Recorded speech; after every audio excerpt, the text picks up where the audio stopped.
is everybody in that one. Here, let me just start this over. I was thinking back over my 4 years here.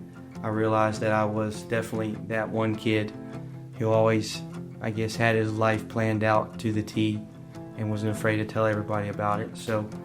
But the Lord did open the door for me to come to Heritage. Brother Ryan was telling about his vision at PFYC one year, and when I heard that, me and my mom had been arguing over where I was going to go to Bible college since I was called to preach. And I looked at her and said, that's the place. Here I am, 4 years later, 10 years later actually, and graduating. The main thing that I've learned is to find my identity in Christ while I was here at Heritage. A lot of things can happen in your life that you can allow to define you, find who you are, find how you perceive ministry that you're going into. And you don't realize that until you're put in a place where you had to come to terms with that. But in my time here at Heritage, God has slowly broken down those walls, and now I truly believe I can do what He's called me to do and do it as He wants me to do it. You're not always going to do it right or perfect. You always want to, but you ain't going to do it perfect. So just realize that and move on when you mess up. Live in the grace of God. Actually, Jackie was talking in our last chapel service about living in the grace of God. You're going to mess up sometimes. You don't have to, but you're going to mess up sometimes. But God's grace is sufficient. It doesn't mean that you're not called. It mean you can't do anything for God. It just means when I fall, I shall rise. Everybody here at Heritage that helped me, Brother Ryan, and Brother Ed, even Brother Joe Salter, being lighthearted and goofy while teaching us at the same time. The love of Sister Brina. She always was a smile when things weren't going right.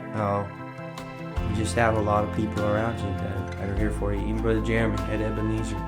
You work the job, we're faithful to the job, and He's even there for you sometimes, He's one who's going to be brutally honest with you, but He loves you. So as far as picking a specific one, I really can't pick a specific one. Probably J.C. Davis, actually. None of y'all really know him, but he's my grandpa here. He's in a rough place in life right now, physically and everything, but he still comes to church. He still shouts. He still does everything that he can, and I've known him since I was little. So I'd have to give a special thanks to J.C. and Janice Davis for really loving me while I was here. And the Savannah Church, we say it often, our pastor says it often, it's a family. You show up here, they don't know you, but you wouldn't know it. That Southern hospitality really is alive around here, and I appreciate many, many people. Probably the greatest line that I learned in Heritage was preach what's burning. As a young preacher, you're always looking for the next best message. You want to be the next big name. But as long as you just preach what's burning on your heart, God will use you. God will bless you. And at the end of the day, this was the greatest decision of my life. I tell the Lord often in prayer, I would never thought this life up for me. But because I trusted you, I can say I've had the best life that I possibly could. I'm surrounded by some of the best people in our movement in my age group. I've got the Dallas Hertzler, Grant Pruitt, I've got Josh Stapp, Lizzie Stapp, Katie Dykeman, Tanya Hertzler, Raylan Gillis, even Sister Alyssa Middleton, Jackie Soto, some of the greats that many of y'all know I went to school with.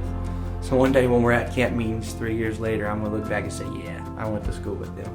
And I'm so excited for them, what God's doing in their life. And if you want to come to Heritage, please come. Be the best decision you have. If you ain't got anything else to do, you might as well. So That's good. thank you.